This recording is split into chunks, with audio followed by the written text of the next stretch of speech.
On your knees. Hands behind your head. Now. The command cut through the terminal like a blade through silk. Officer Blake Connelly's voice carried the weight of a man who had confused authority with domination his entire career. The cold barrel of his service pistol pressed against the back of Jonathan Hayes's neck, just below where his perfectly tailored cream-colored suit jacket met dark skin.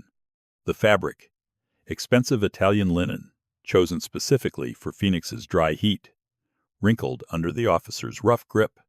You think you can just stroll through my airport with a briefcase full of narcotics, boy? Connelly hissed, the word dripping with centuries of ugly history. We're going to see exactly what kind of poison you're pushing. But what Officer Connelly was about to discover inside that leather case wasn't cocaine or cash. It wasn't contraband of any kind. What waited inside would dismantle his world, expose the corruption festering at the heart of the Phoenix Police Department, and prove that some men carry power not in their holsters, but in their minds. Before we go deeper into this case, take a second and hit that subscribe button. Give this video a like, and let us know where you're watching from. I'm curious to know how far these stories travel. The air inside Terminal 4 at Phoenix Sky Harbor International Airport hung thick with the smell of recycled air, fast food grease, and the collective anxiety of delayed passengers. For Jonathan Hayes, this was supposed to be a moment of quiet triumph. He'd just completed a grueling 14-hour journey from Washington, D.C., changing planes twice, all to arrive at this desert city that would become his new home. The cream suit was a calculated choice. Light fabric for the Arizona sun, professional enough to command respect. A visual statement that he was someone who understood both form and function. In his right hand, he gripped a simple but elegant attaché case, chocolate brown leather worn smooth from years of use. Inside that case were two documents that represented the culmination of a 25-year career in law enforcement and criminal justice reform. He was scanning the arrivals area for the city liaison, who was supposed to meet him, a courtesy extended to incoming department heads when the shadow fell across his path. Hold it. The voice belonged to a young man, maybe 33, with the kind of aggressive posture that screamed insecurity. Jonathan turned slowly, deliberately. Standing before him was a police officer in full uniform. His sandy blonde hair buzzed military short, jaw clenched tight enough to crack teeth. The name on his brass badge read, B. Connelly. The officer's eyes weren't looking at Jonathan. They were cataloging him. Expensive suit, confident posture, briefcase, black skin. To Officer Blake Connelly, these elements formed an equation with only one acceptable answer: threat. "What's in the bag?" Connelly demanded, his hand already resting on the grip of his holstered weapon. Jonathan offered a calm smile. He'd encountered men like this his entire life. Men who viewed the world through a lens so warped by prejudice that they saw danger in success, criminality in confidence. Men who wielded power like a weapon because they fundamentally misunderstood what power actually meant. "Good afternoon, officer," Jonathan replied, his voice a smooth baritone that carried natural authority without arrogance. "Just personal items, documents, a book I'm reading." "I'll decide what's in there," Connelly snapped, eyes narrowing. He gestured sharply toward the briefcase. "Open it. Now." Jonathan's smile didn't fade, but something shifted in his eyes, a cool, measured assessment. "With respect, officer, you don't have probable cause to search my personal property. I've just deplaned like every other passenger here. I haven't committed any violation. I know my rights under the Fourth Amendment, and I don't consent to a search." The mention of the Fourth Amendment seemed to physically strike Connelly. His face flushed, color rising from his neck to his cheeks. He wasn't used to being challenged. In his experience, people, especially people who looked like Jonathan, either submitted immediately or gave him the excuse he needed to escalate. "Probable cause?" Connelly's voice rose, drawing the attention of nearby travelers who slowed their rolling luggage to watch. "My probable cause is a man dressed like a damn kingpin trying to act casual while he walks through my airport. You fit the profile, buddy." There it was, the phrase that had justified 1,000 illegal stops, 1,000 violated rights. The profile. Jonathan knew exactly what profile Connelly meant. He'd spent his career fighting against the very mentality now staring him in the face. There's no legal definition of a kingpin profile, officer, Jonathan stated, his tone remaining educational, patient. You need reasonable, articulable suspicion that I'm engaged in criminal activity. Simply being a black man in an airport doesn't meet that constitutional standard. That was the spark. Connelly's face went from flush to crimson. This wasn't just about the law anymore. This was about dominance, about putting this articulate, educated man back in what Connelly perceived as his proper place. Are you a lawyer? Connelly sneered. Some kind of jailhouse attorney who thinks he can lecture me? I have extensive knowledge of constitutional law, Jonathan replied, a masterful understatement. And I know my Fourth Amendment rights. I do not consent to this search. For Officer Blake Connelly, that was the final insult.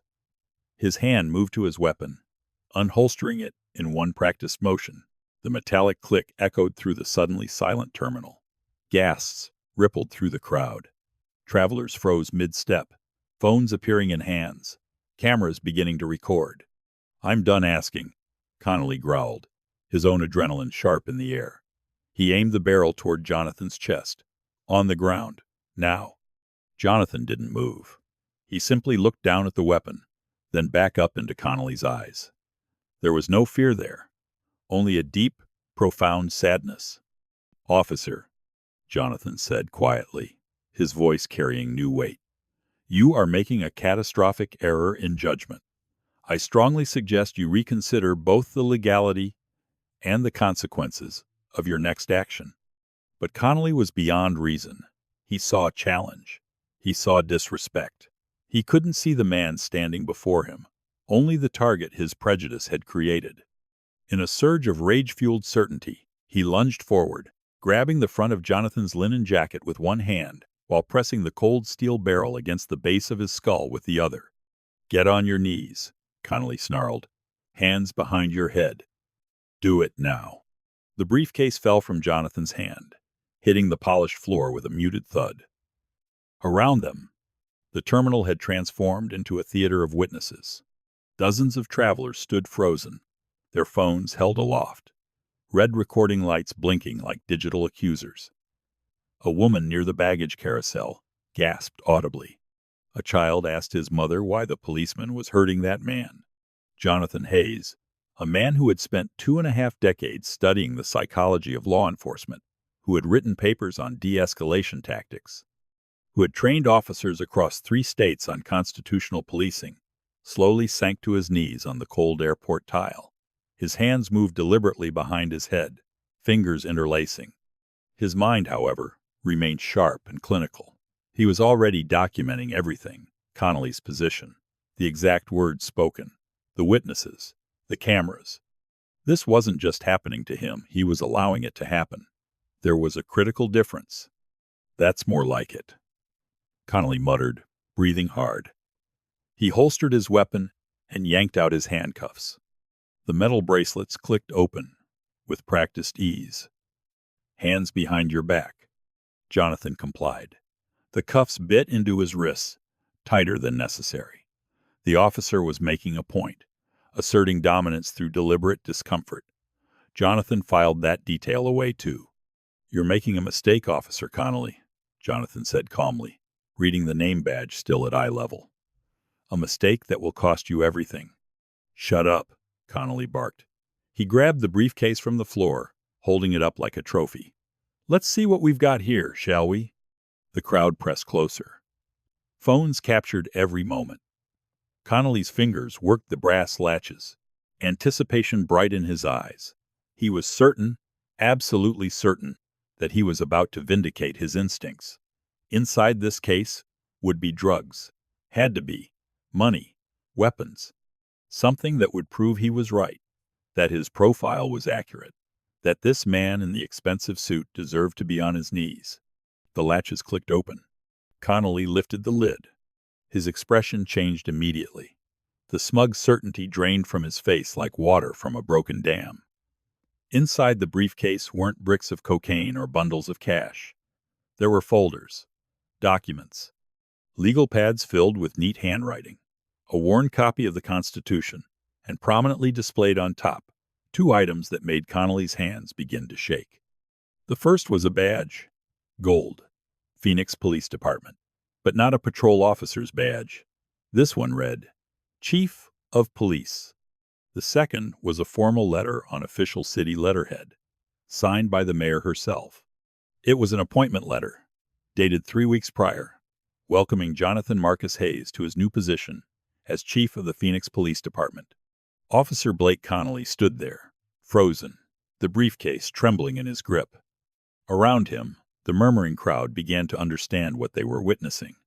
This wasn't a drug dealer. This was Connelly's new boss. The man he'd just assaulted, humiliated, and handcuffed on live camera was about to become the head of his entire department. "Oh, God," someone in the crowd whispered. Connelly's face went pale. His eyes darted from the badge to Jonathan, still kneeling on the floor, still cuffed, still maintaining that unnerving calm. I didn't," Connelly stammered. "You didn't know," Jonathan finished for him, his voice quiet but carrying across the silent terminal. "You didn't ask. You didn't verify. You saw what you wanted to see and acted on assumption, prejudice, and a fundamental misunderstanding of both constitutional law and basic human dignity." Connelly's mouth opened and closed, but no words emerged. His career was flashing before his eyes, every moment of this encounter replaying with horrifying clarity.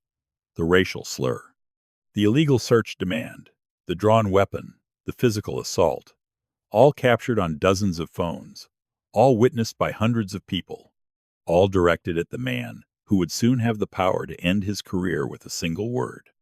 "The key to these cuffs," Jonathan said calmly, "is in your belt pouch.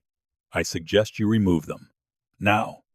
Connelly's hands shook as he fumbled for the key. He dropped it twice before managing to unlock the handcuffs. Jonathan stood slowly, rubbing his wrists where the metal had left red marks. He took his briefcase back, closed it carefully, and straightened his suit jacket. "Officer Connelly," Jonathan said, his voice taking on a tone of formal authority, "you are relieved of duty. Effective immediately. You will surrender your weapon and badge to your supervising sergeant within the hour. You will make yourself available for a formal internal investigation into your conduct today, and you will be hearing from both the city attorney's office and my office regarding the civil rights violations you've just committed on camera." "Sir, please, I didn't know." "No," Jonathan cut him off. "You didn't know who I was. But that's precisely the problem, isn't it? Your actions today weren't wrong because I'm your new chief. They were wrong because they would have been wrong if I was anyone, a teacher, an accountant, a tourist. Your badge doesn't give you the right to terrorize citizens based on the color of their skin. It gives you the responsibility to protect them." The silence that followed was absolute. Even the usual airport announcements seemed to have paused. Every eye in the terminal was on these two men, one in a rumpled cream suit with red marks on his wrists, the other in a police uniform that suddenly seemed far too heavy for his frame. A new voice cut through the quiet. "Chief Hayes?" A woman in a dark pantsuit was hurrying toward them, her City Hall ID badge swinging on a lanyard. She looked horrified.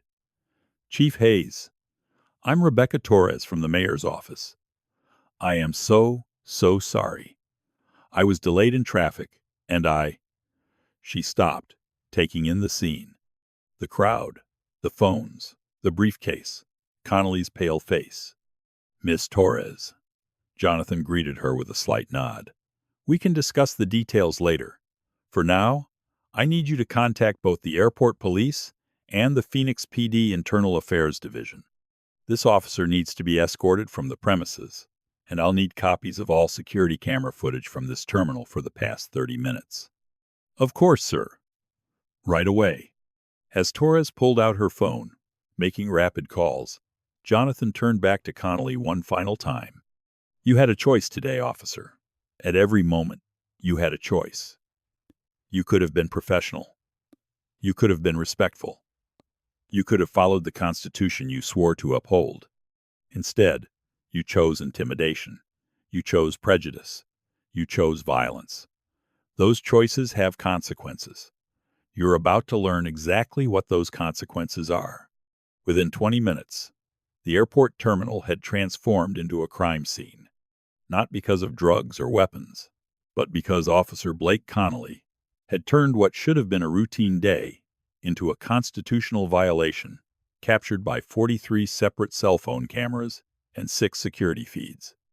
Airport police arrived first, their expressions shifting from routine response to deep concern as Rebecca Torres briefed them.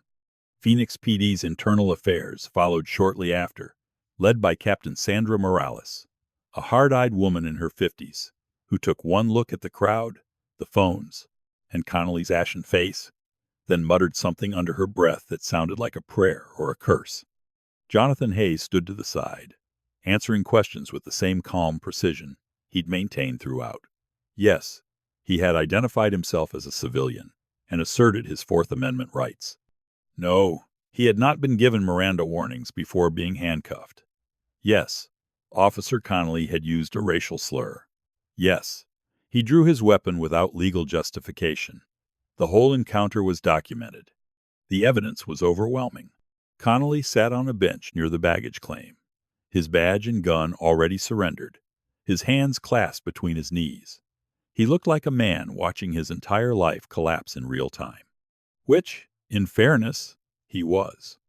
Before we continue, take a second and share your thoughts so far on this story below. I read every single one. If you were Jonathan Hayes in that moment, kneeling on that airport floor with a gun to your head, what would have gone through your mind? Captain Morales approached Jonathan, her notepad already half filled with observations. Chief Hayes, I cannot apologize enough for what happened here today. On behalf of the Phoenix Police Department, Captain, Jonathan interrupted gently, you're not responsible for Officer Connelly's choices, but your department is responsible for the culture that made him think those choices were acceptable. That's what we need to address. Morales nodded slowly. She was a 28-year veteran, and she knew exactly what he meant. The Phoenix PD had problems. Everyone knew it. Excessive force complaints were up 40% over the last 3 years. Community trust was at an all-time low. The previous chief had retired abruptly after a scandal involving mishandled evidence. The department was bleeding credibility, and the city had brought in Jonathan Hayes to stop the hemorrhaging. They just hadn't expected his tenure to begin quite like this. What do you want us to do with him? Morales asked quietly, glancing at Connelly. Jonathan followed her gaze. The young officer looked shattered. Good. Shame was the first step toward accountability. Process him exactly as you would any officer accused of assault, false arrest, and civil rights violations, Jonathan said. No special treatment. No professional courtesy. By the book. Understood, sir. As Morales walked away to coordinate with her team, Rebecca Torres approached again, her phone still glued to her ear. She ended the call and turned to Jonathan. The mayor wants to speak with you, she said. She's absolutely furious about what happened. She wants you to know the city stands behind you completely. I appreciate that, Jonathan replied. But I don't need anyone standing behind me. I need a department that stands beside its community. That's what I was hired to build. Torres nodded, clearly impressed despite the chaos. Your hotel is ready when you are. The Biltmore has your suite prepared. And the mayor wants to schedule a meeting first thing tomorrow morning to discuss. Well, everything. Tomorrow's fine, Jonathan agreed. But first, I'd like to visit the police headquarters. Tonight. I want to see the building, meet anyone who's on duty, get a feel for the department I'm inheriting. Tonight? But sir, after what you've been through, Miss Torres, Jonathan said with a slight smile. I've been through worse. Much worse. This? He gestured around the terminal, at the lingering crowd, at Connelly being escorted away by internal affairs. This was just the introduction. The real work starts now. By 9 o'clock that evening, Jonathan Hayes stood in the lobby of Phoenix Police Headquarters, a massive concrete structure in downtown that looked more like a fortress than a public service building. The architecture made a statement. We're here to control, not to serve. That would change. The desk sergeant, a heavy-set man named Gutierrez, looked up from his computer and did a visible double-take. News of the airport incident had already spread through the department with the speed of wildfire. Every officer in the building knew what had happened. Many had already seen the videos circulating online. "Chief Hayes," Gutierrez said, standing quickly. "Sir, we weren't expecting you until Monday." "Change of plans, Sergeant," Jonathan replied, extending his hand. Gutierrez shook it, his grip firm but uncertain. "I'd like a tour of the building if someone's available. I want to see the patrol briefing room, the detective bureau, the holding cells, all of it." "Of course, sir. I'll call someone down from—" "You can do it," Jonathan said. "I'd rather hear from someone who works the desk, sees the officers coming and going every day. You'll give me the real tour, not the sanitized version." Gutierrez hesitated, then nodded. "Yes, sir." "Let me grab my keys." As they walked through the building, Jonathan absorbed everything. The faded motivational posters on the walls that no one bothered to read anymore. The coffee room, with mismatched furniture and a microwave that looked older than some of the rookies. The evidence room, with its outdated logging system. The locker room where officers changed in and out of uniform, their personal lives separating from their professional ones. But more than the physical space, Jonathan was reading the culture. He saw it in the way officers interacted with each other. The casual aggression in their humor. The us versus them mentality that seeped into their conversations. The way they talked about civilians as suspects first and citizens second. This department was sick. Not terminally ill, perhaps, but sick enough that without intervention, the disease would spread until the whole organism collapsed. Gutierrez led him into the patrol briefing room, a space with rows of chairs facing a podium and a large screen. "This is where we do roll call before each shift," he explained. "Sergeants go over the hot spots, known suspects, any special operations." Jonathan walked to the podium, his fingers trailing across its worn surface. How many briefings had happened here? How many officers had sat in these chairs and been told, implicitly or explicitly, that aggression was strength, that constitutional rights were obstacles rather than foundations? "Sergeant Gutierrez," Jonathan said, turning to face the older man, "can you be honest with me about something?" "I'll try, sir." "How many officers in this department would have done exactly what Connelly did today if they'd been in his position?" The question hung in the air. Gutierrez shifted his weight, clearly uncomfortable. "Sir, the truth, Sergeant. I can't fix problems I don't understand." Gutierrez let out a long breath. "More than you'd want to hear about, Chief. Not all of them, not even most, but enough that it's a pattern, not an aberration." Jonathan nodded slowly. It was the answer he'd expected, but hearing it confirmed still stung. Then, "We have work to do." The next morning, Jonathan Hayes sat in the mayor's conference room on the 8th floor of City Hall, still wearing the same cream linen suit from the day before. He'd spent the night reading through department files, incident reports, and personnel records. Rebecca Torres had rushed to his hotel room. He'd slept maybe 3 hours. Mayor Patricia Castellanos entered the room like a storm system, her gray suit crisp, her expression furious.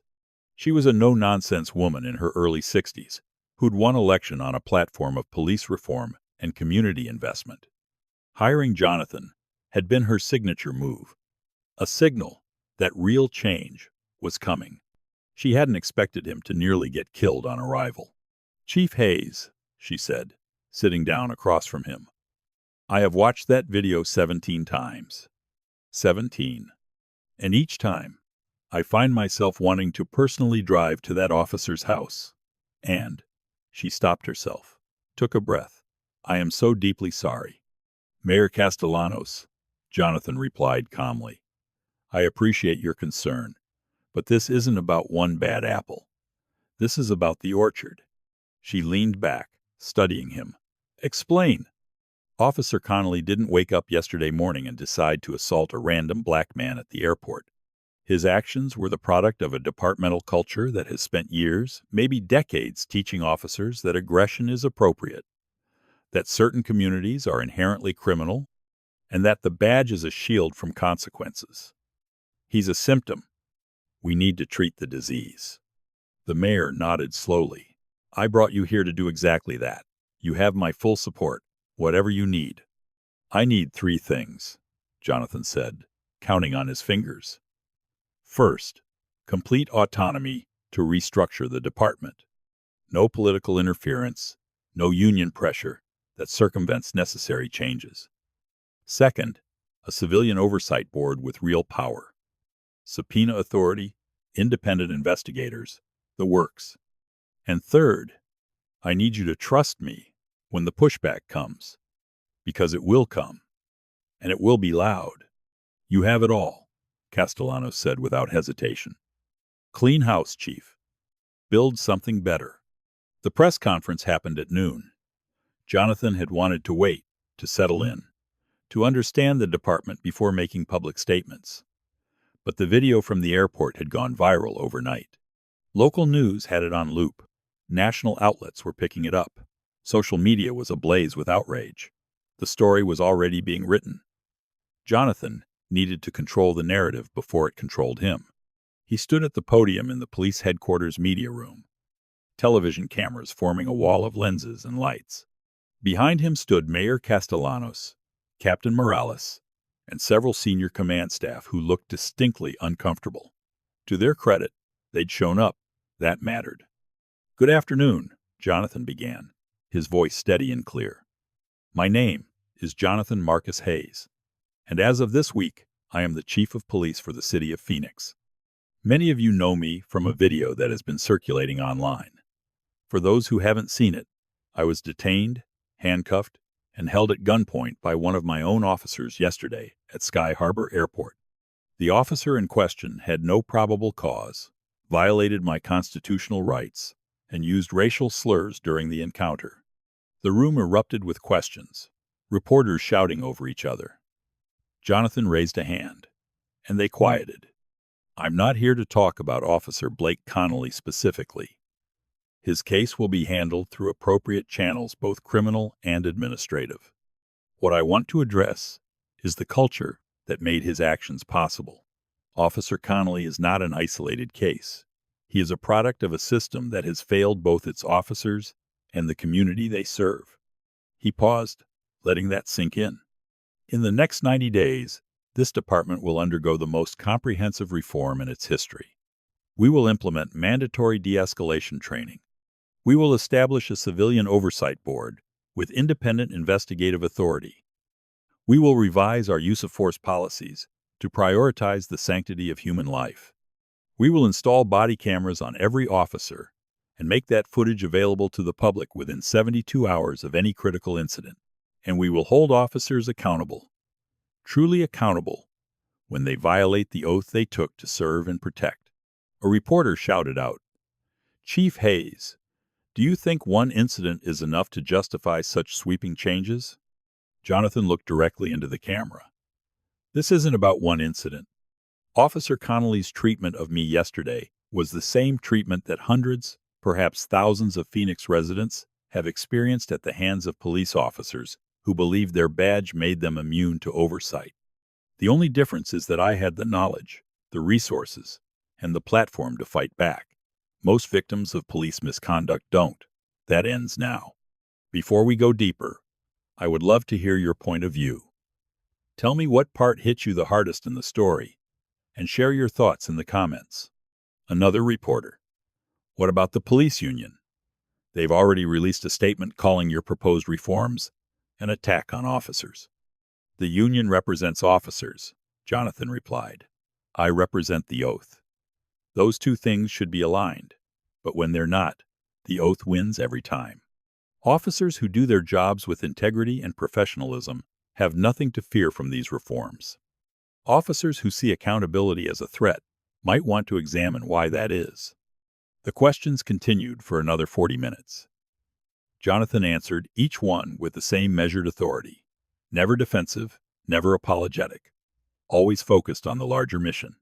When it finally ended, he stepped away from the podium to a mixture of applause and worried murmurs from the assembled press.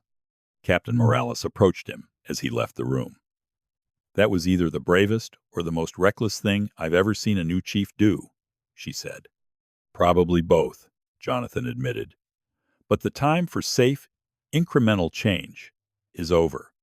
We need to move fast and move boldly, or we'll lose the momentum before we even start." "You just declared war on half the department," Morales pointed out. "No," Jonathan corrected. "I declared war on the parts of the department that deserve to be dismantled. The good officers, and there are many, will understand that. The others?" He shrugged. "They're welcome to find new careers." The backlash began within hours. The Phoenix Police Union issued a blistering statement calling Jonathan's reforms a political witch hunt and an insult to hardworking officers. Conservative talk radio hosts spent their afternoon shows painting him as an anti-police radical. Online forums exploded with vitriol, much of it laced with the same racism that had motivated Connelly's actions in the first place. But there was support, too. Community groups that had spent years fighting police brutality rallied behind him. Civil rights organizations offered resources and expertise. Progressive politicians held him up as a model for the kind of leadership law enforcement needed. The mayor's office received hundreds of calls, most of them supportive. Jonathan ignored all of it. He was too busy working.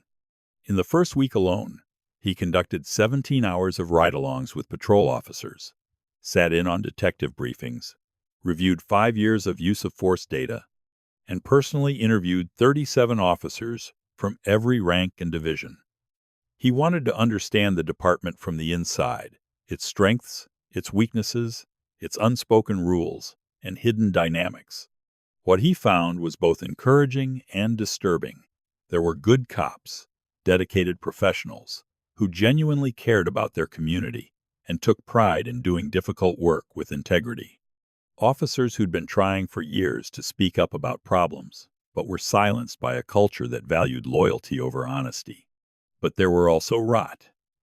Officers who bragged about tuning up suspects in the back of patrol cars. Supervisors who covered for subordinates rather than hold them accountable.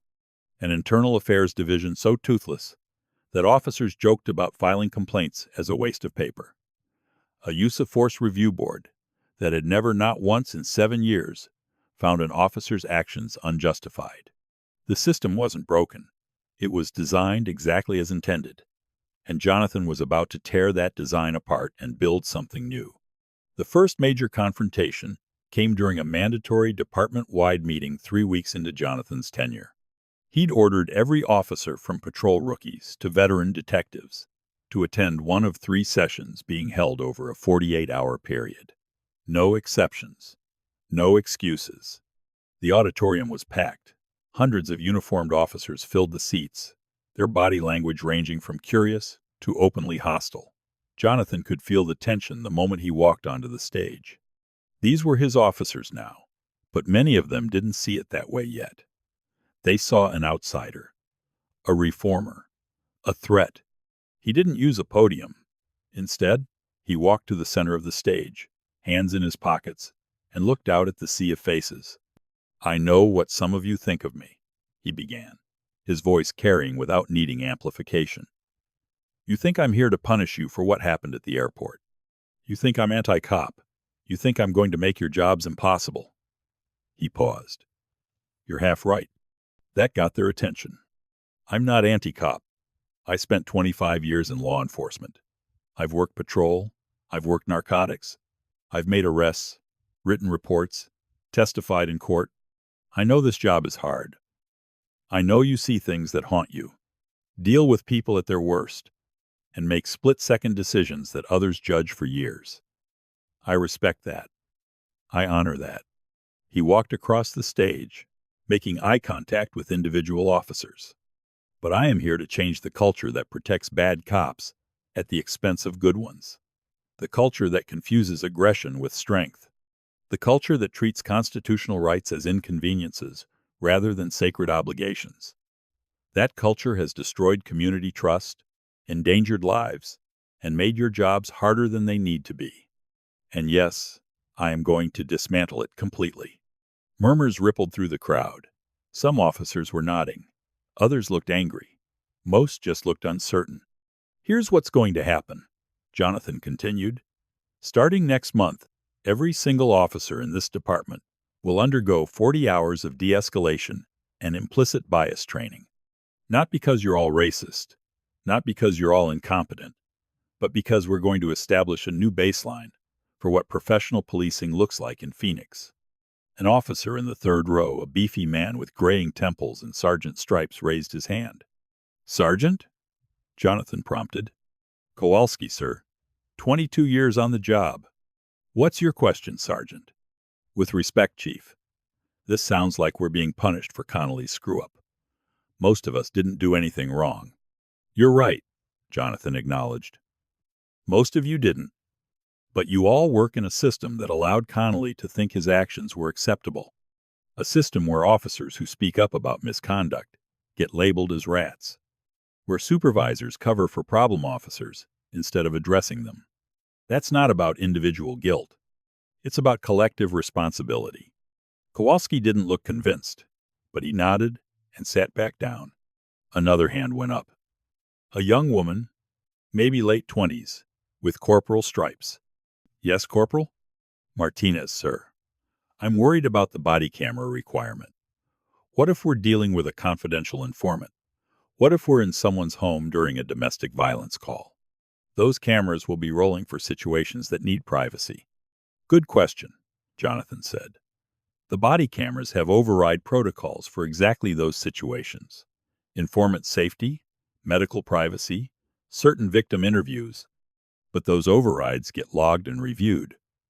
We're not trying to eliminate officer discretion. We're trying to eliminate unaccountable discretion. The questions continued. Some were genuine concerns. Others were thinly veiled challenges. Jonathan answered each one with the same patient authority, never defensive, always willing to explain his reasoning. Finally, an older officer in the back stood up. He didn't raise his hand, just started talking. Chief Hayes, I'm going to be real with you. A lot of guys in this room think you're here to destroy this department because of what happened to you personally. They think this is revenge, wrapped up in reform language. The room went silent. Every eye turned to Jonathan. This was the real question, the unspoken suspicion that had been hovering over everything. Jonathan walked to the edge of the stage, looking directly at the officer who'd spoken. What's your name? Lieutenant Barnes, sir. 31 years with Phoenix PD. Lieutenant Barnes, do you know why I became a cop? Barnes shook his head. I was 17 years old when I watched two police officers beat my father unconscious during a traffic stop. He'd done nothing wrong, broken taillight, expired registration, but he questioned why they'd pulled him over, and they decided he needed to be taught a lesson about respect. I watched from the back seat as they fractured his jaw and 3 ribs. I watched them file a false report claiming he'd resisted arrest. I watched the system protect them and punish him. The auditorium was so quiet you could hear the air conditioning. I had a choice in that moment, Jonathan continued. I could decide all cops were bad, or I could decide the system was broken and needed people willing to fix it from inside. I chose the latter. I became a cop not because I love police, but because I love justice. And I spent 25 years learning how to build departments that actually serve their communities instead of occupying them. He paused, letting that sink in. What happened to me at the airport wasn't revenge fuel. It was confirmation that I'm in the right place, doing the right work. Officer Connelly treated me the same way officers in this department have been treating black and brown residents for years. The only difference is I had the power to do something about it. That's not revenge. That's accountability. And if you can't tell the difference, you might want to think about whether this is the right profession for you. Lieutenant Barnes stood there for a long moment, then slowly nodded and sat down. Jonathan looked out at the assembled officers one more time. I'm not asking you to love me. I'm not asking you to agree with everything I do. I'm asking you to be professionals, to uphold the oath you took, to treat every person in this city with dignity, regardless of their race, their neighborhood, or their attitude toward police. Do that, and we'll get along fine. Refuse to do that, and you'll find employment elsewhere. Those are your options. He walked off the stage without waiting for applause. There wasn't any. But as he left the auditorium, Captain Morales fell into step beside him. That was quite a speech, she said. Did it work? For about 60% of them, yes. 20% were already on board. The other 20%? She shrugged. They'll either adapt or they'll leave. I'll take those odds, Jonathan said. The reforms rolled out like waves hitting a beach relentless, reshaping the landscape with each iteration. First came the body cameras. Every patrol officer, every detective, every supervisor received a department-issued camera with a policy that was both simple and non-negotiable. If you're on duty, it's on. The union screamed about privacy. Jonathan responded by pointing out that police officers work in public and shouldn't fear being watched while doing their jobs correctly. Next came the use of force policy revision. The old policy had been vague, written in language that gave officers maximum flexibility and minimum accountability. Jonathan's new policy was crystal clear. Force must be necessary, proportional, and used only as a last resort. Officers were required to exhaust all de-escalation options before physical intervention. Chokeholds were banned outright. Warning shots prohibited.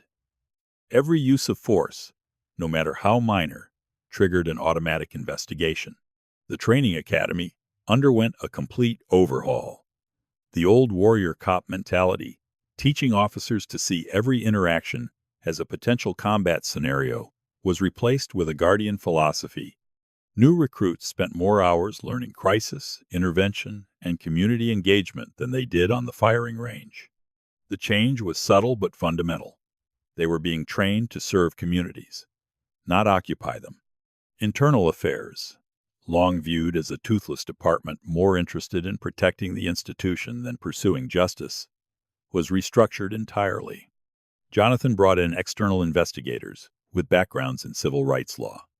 He established a policy where sustained complaints resulted in real consequences: suspensions, demotions, terminations.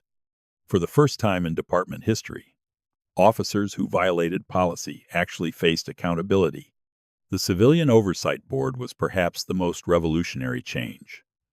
Jonathan didn't just create it, he gave it real power: subpoena authority, independent investigators, the ability to compel testimony. The board wasn't window dressing. It was a genuine check on police power, and it terrified the officers who'd grown comfortable operating without meaningful oversight. The pushback was immediate and fierce. The police union filed 3 lawsuits challenging various aspects of the reforms. Conservative city council members called Jonathan's changes anti-police activism. Talk radio hosts devoted entire shows to criticizing him. Anonymous social media accounts, many clearly run by officers, posted conspiracy theories about his real agenda. Some of the resistance took darker forms. Jonathan's car was vandalized twice in the headquarters parking lot. Threatening letters arrived at his office. Someone leaked his home address online, and he had to hire private security. The message was clear. Certain people wanted him gone. But Jonathan had faced worse, much worse, and he wasn't backing down. Here's what I want to know from you. If you were in Jonathan's position, leading this kind of change against this level of resistance, how would you keep going? Share your perspective in the comments below. 3 months into his tenure, the first major test of the new policies came. It was a Tuesday night, just after 11. Officers responded to a domestic disturbance call in a working-class neighborhood on Phoenix's south side. The caller reported screaming, "Possible violence." 2 patrol officers arrived. Officer Jessica Chen, a 5-year veteran with a solid record, and Officer Marcus Thompson, a rookie just 3 months out of the academy, trained entirely under Jonathan's new curriculum. The body camera footage, later released to the public per Jonathan's transparency policy, showed them approaching the house cautiously. They could hear raised voices inside. Chen knocked, identified herself. A man answered, visibly agitated, speech slurred. The smell of alcohol was evident, even through the camera. "Sir, we received a call about a disturbance," Chen said calmly. "Is everything all right?" "Everything's fine," the man slurred. "My wife's just. We had a disagreement. She's overreacting. Can we speak with her, please?" That's when things could have gone sideways. Under the old system, officers might have forced entry, escalated the situation, turned a domestic argument into an arrest with potential violence. But Chen and Thompson had been trained differently. "Sir, I understand you're upset," Thompson said, his voice measured. "We're not here to make your night worse. We just need to make sure everyone's safe. Can you help us do that?" The man wavered. In that moment, he could have slammed the door, become combative, triggered the kind of confrontation that ended with someone hurt or arrested. But Thompson's tone, respectful, calm, treating him like a human being rather than a suspect, diffused the tension. "She's in the bedroom," the man finally said, stepping aside. Chen and Thompson entered carefully. They found the wife unharmed but clearly shaken. They separated the couple, took statements, assessed the situation. No one was arrested. Instead, they connected the couple with crisis counseling resources, arranged for the husband to stay with a friend for the night, and followed up the next day to ensure everyone was safe. The entire interaction took 45 minutes. Under the old system, it would have taken 15, and probably would have ended with someone in handcuffs or worse. Jonathan watched the footage 3 times in his office, then called Chen and Thompson in personally. "That was excellent work," he told them. "You de-escalated a volatile situation, kept everyone safe, and actually solved the problem instead of just making arrests. That's exactly what professional policing looks like." Thompson looked almost embarrassed. "We just followed our training, sir." "Exactly," Jonathan said. "And 6 months ago, that training would have told you to assert dominance, take control, make an arrest. You would have turned a domestic argument into a criminal case, possibly traumatized both people involved, and solved nothing. Instead, you treated them like human beings who needed help. That's the difference." Word of the call spread through the department. It became a case study in the training sessions. Proof that the new methods worked, that de-escalation wasn't weakness, that treating people with dignity actually made officers safer and more effective. Not everyone was convinced. But slowly, incrementally, the culture was beginning to shift. 6 months after the airport incident, Blake Connelly went to trial. The courtroom was packed. Media filled the gallery. Community activists watched from the back rows. Jonathan sat in the front, stone-faced, as prosecutors presented their case. The evidence was overwhelming.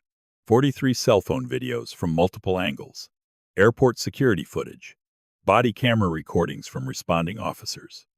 Jonathan's own testimony, delivered with the same calm precision he'd maintained throughout the entire ordeal. Connelly's defense attorney tried to argue that his client had been following his training, that he'd perceived a genuine threat, that the encounter was a tragic misunderstanding. The jury didn't buy it. Guilty on all counts: assault, false arrest, deprivation of civil rights under color of law. The judge sentenced him to 3 years in state prison, with an additional 2 years probation upon release. His law enforcement certification was permanently revoked. As Connelly was led away in handcuffs, he looked at Jonathan one last time. There was no defiance in his eyes anymore, just the hollow awareness of a man who'd destroyed his own life through arrogance and prejudice. Jonathan felt no satisfaction watching him go. Only a tired sense of justice delayed but finally delivered. Outside the courthouse, Reporters swarmed him with questions. "Chief Hayes, how do you feel about the verdict?" "I feel that the system worked, eventually. But we shouldn't need a chief of police to be assaulted on camera for accountability to happen. That's what we're changing." "Do you think this case will deter other officers from similar behavior?" "I think it sends a message that the badge isn't a shield from consequences. Officers who violate people's rights will face justice, just like anyone else." "That's not a threat. It's a promise." 1 year after Jonathan Hayes arrived in Phoenix, the transformation was undeniable. The statistics told part of the story. Use of force incidents had dropped 42%. Civilian complaints were down by half. And critically, those complaints that were filed were actually being investigated and sustained when warranted. Officer-involved shootings had decreased by 35%, not because officers were less safe, but because they were better trained in de-escalation and crisis intervention. Community trust, measured through regular polling, had increased for the first time in a decade. Neighborhoods that had viewed police as occupiers were beginning to see them as partners. Crime rates hadn't spiked, as critics had predicted. In fact, clearance rates for serious crimes had improved because communities were more willing to cooperate with investigators they trusted. But the numbers only told part of the story. The real transformation was cultural. Officer Rodriguez, a 15-year veteran, had initially been skeptical of Jonathan's reforms. He'd signed the union's petition opposing the body cameras, grumbled about the new use of force policies, rolled his eyes through the implicit bias training. But something had shifted in him over the past year. He was on patrol one afternoon when he pulled over a car for a broken taillight.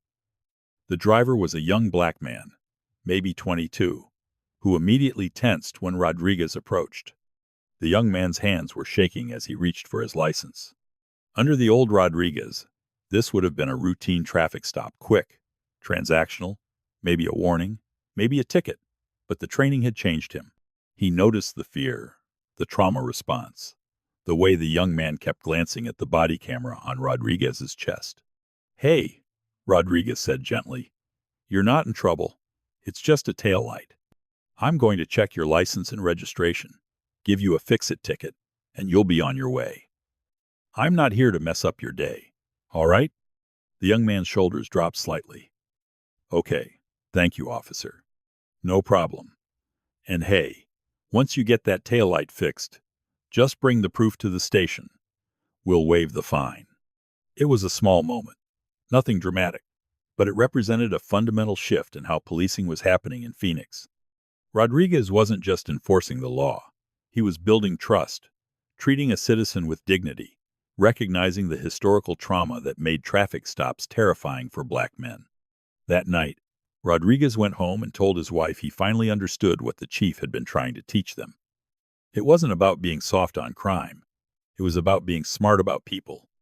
The changes extended beyond individual interactions.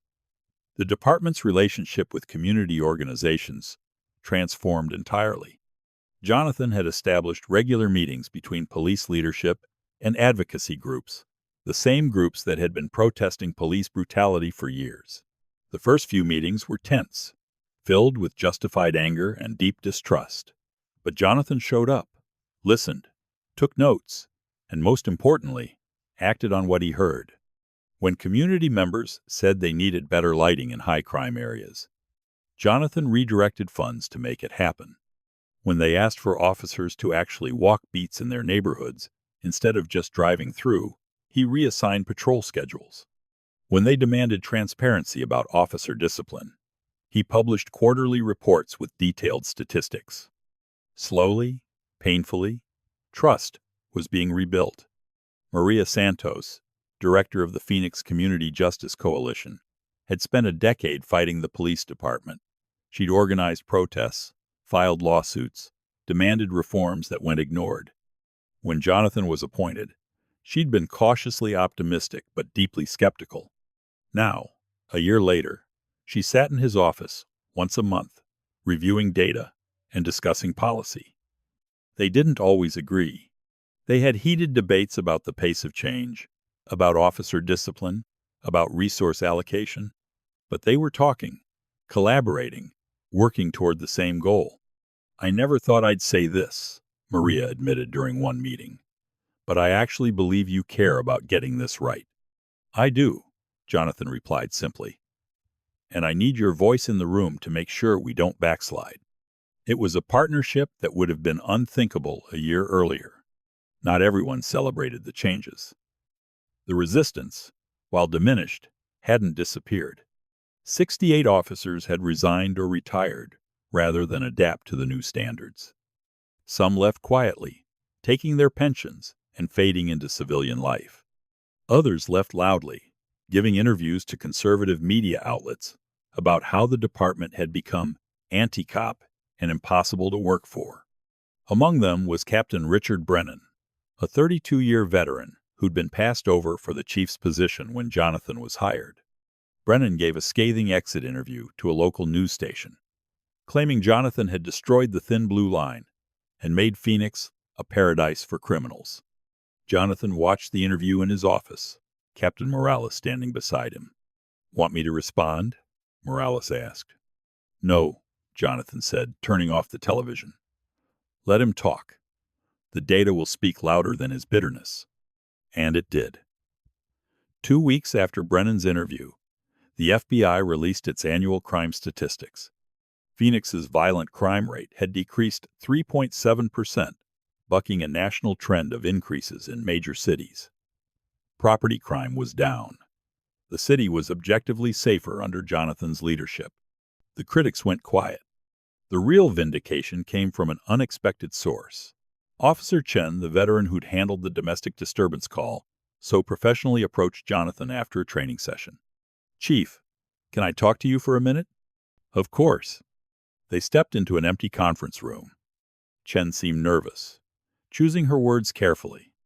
"I wanted to apologize," she said finally. "For what?" "When you first arrived, I thought you were going to make our jobs impossible. I signed the union petition. I complained to anyone who'd listen. I thought all this training was a waste of time and that the body cameras were an insult." She paused. "I was wrong." Jonathan waited, letting her continue. "Last month, I responded to a call that, a year ago, probably would have ended with someone shot.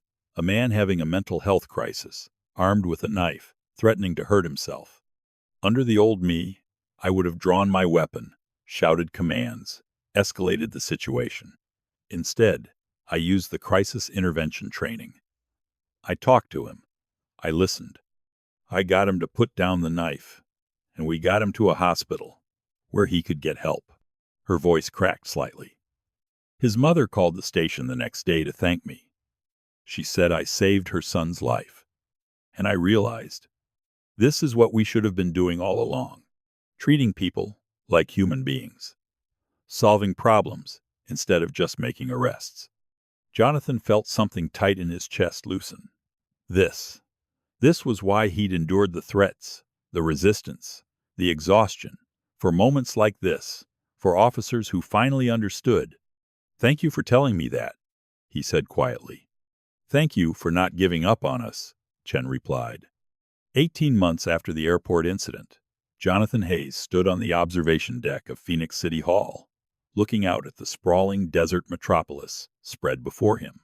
The afternoon sun painted the buildings in shades of amber and gold. Somewhere in the distance, he could just make out the air traffic control tower at Sky Harbor Airport. He could still feel it sometimes, the phantom pressure of the gun barrel against his skull, the bite of the handcuffs on his wrists, the humiliation of kneeling on that cold tile floor while hundreds of people watched. The memory didn't haunt him. It grounded him. It reminded him why this work mattered. Captain Morales joined him on the deck, 2 cups of coffee in her hands. She'd become his closest ally in the department, a veteran officer who'd been waiting years for leadership that actually cared about reform. "Thought you could use this," she said, handing him a cup. "Thanks." He took a sip. "How'd the community forum go?" "Better than expected. We had about 200 people show up. Some tough questions, but mostly positive feedback. Officer Thompson did great, presenting the new crisis intervention protocols." Jonathan smiled. Thompson, the rookie who'd handled that domestic call so well. had become something of a poster child for the new Phoenix PD. Young, well-trained, committed to service over dominance. He represented the future Jonathan was building. "Any word from the DOJ?" Jonathan asked. Morales nodded. "They're officially closing their investigation. No federal civil rights violations found. In fact, their report specifically praised the reforms we've implemented. They're recommending other departments study our model." Jonathan let that sink in. When he'd first arrived, Phoenix PD had been on the verge of a federal consent decree. The Justice Department had been investigating the department for a pattern of civil rights abuses. Now, 18 months later, they were being held up as an example of how to do it right. "That's because of you," Morales said, reading his thoughts. "You took the worst moment of your life and turned it into a blueprint for change." "It wasn't just me," Jonathan replied. "It was every officer who chose to adapt instead of resist. Every community member who gave us a second chance. Every supervisor who held their people accountable, even when it was hard. This was a collective effort. Led by you," Morales insisted. "Don't diminish what you've accomplished here." That evening, Jonathan returned to the airport for the first time since the incident. Not for business this time, he was picking up his sister, who was flying in from Atlanta to visit. He parked in short-term parking and made his way to the terminal. Terminal 4 looked different now. Or maybe he looked at it differently. The same polished floors, the same travelers rushing to gates, the same smell of jet fuel and coffee. But the weight of trauma had lifted. This was just an airport again, not a crime scene. He waited at the arrivals gate, watching passengers stream out. Families reuniting, business travelers checking phones. The normal chaos of people in transit. Jonathan, his sister Angela, spotted him first, waving enthusiastically as she navigated through the crowd with her rolling suitcase. They embraced, and she pulled back to study his face. "You look tired," she said. "I am tired. But good tired?" He considered that. "Yeah, good tired." As they walked toward baggage claim, Angela linked her arm through his. "I've been following the coverage. What you've done here. Dad would be so proud." Jonathan's father had died 5 years earlier, his health never quite recovering from that beating he'd endured decades ago. But he'd lived long enough to see Jonathan rise through the ranks, to understand that his son had turned trauma into purpose. "I hope so," Jonathan said quietly. Near the exit, a young black man in a TSA uniform did a double take as they passed. "Chief Hayes?" Jonathan turned. The young man looked nervous but determined. "I just wanted to say thank you. My cousin, he got pulled over 3 months ago in South Phoenix. Old him, the cops would have found some reason to search his car, rough him up, maybe arrest him on some BS charge. But the officers who stopped him were respectful, professional. They gave him a warning and let him go. He came home and told me he actually felt safe during a police encounter. First time in his life." The young man's voice was thick with emotion. "That's because of you, because of what you're changing. So thank you. Seriously." Jonathan shook his hand. "Thank you for telling me. And thank your cousin for giving our officers a chance to do better." As they walked away, Angela squeezed his arm. "See? That's why you do this. That's why we all do this." Jonathan corrected. "Every officer who chooses service over power. Every community member who gives us another chance. That's how systems change, one interaction at a time." Late that night, after Angela had gone to sleep in his guest room, Jonathan sat at his desk and opened his laptop. He'd been working on something for weeks, a training manual that synthesized everything he'd learned from his career and the Phoenix transformation. He wanted to share it with other departments, other cities struggling with the same issues. The document was nearly 200 pages now. Case studies, policy recommendations, practical guidance on implementing reforms without breaking department morale.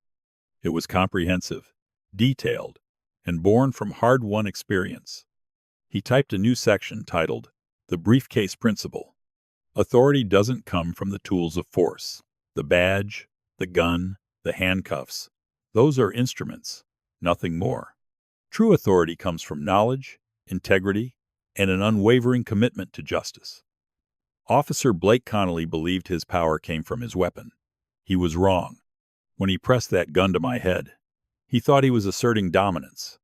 Instead, he was exposing his own weakness. The briefcase didn't contain drugs or money. It contained credentials, documents, proof of legitimate authority. But even without those items, my power would have remained. It existed in my understanding of the law, my commitment to constitutional principles, my refusal to be diminished by fear or prejudice. This is what we must teach our officers, that their true power lies not in their capacity for violence, but in their dedication to service. The gun is a last resort, not a first response. The badge is a symbol of public trust, not personal dominance. When officers understand this, truly understand it, everything changes. He saved the document and closed the laptop.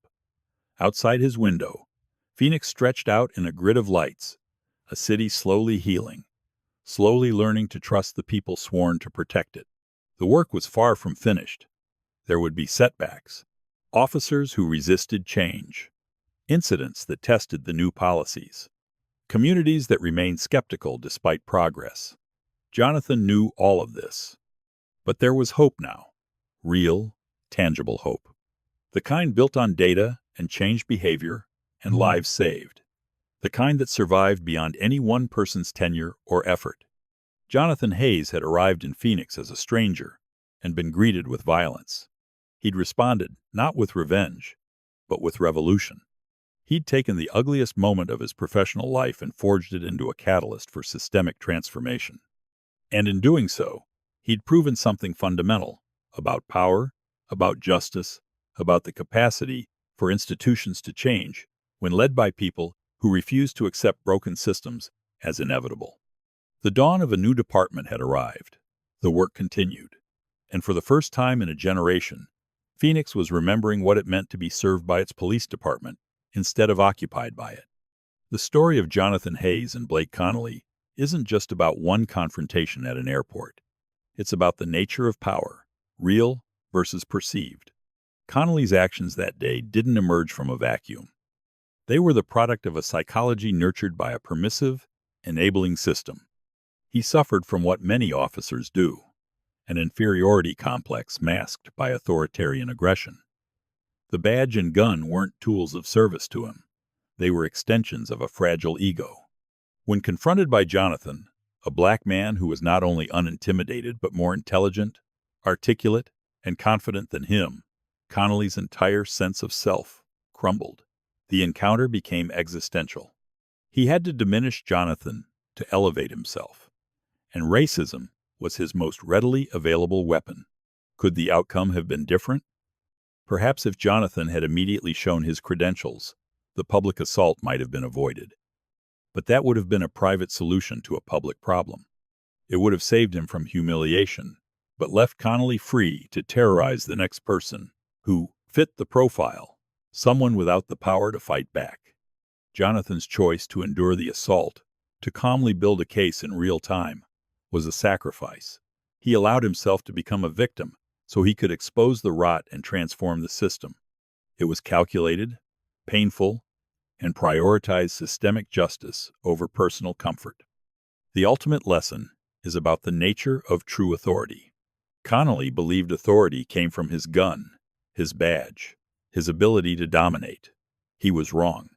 True authority, as demonstrated by Jonathan Hayes, comes from knowledge, discipline, integrity, and an unshakable moral compass. Jonathan's power was never in the briefcase. It was inside him all along. The badge was merely the key that unlocked the door, allowing the world to see what was already there. This story reminds us that the systems meant to protect us can sometimes be our greatest threat. But it also shows that those same systems can be reformed by individuals with the courage to challenge them from within. What do you think was the most powerful moment in Jonathan's journey? Was it the confrontation at the airport, his speech to the department, or the quiet moments of officers like Chen realizing the reforms actually made them better at their jobs? Share your thoughts in the comments below. Thank you for watching this story on Justice Stories. If this resonated with you, hit that like button. Subscribe to our channel for more stories about justice, accountability, and the courage to change broken systems. And share this video with someone who needs to hear it. These stories matter. Your engagement helps them reach further. I'll see you in the next one.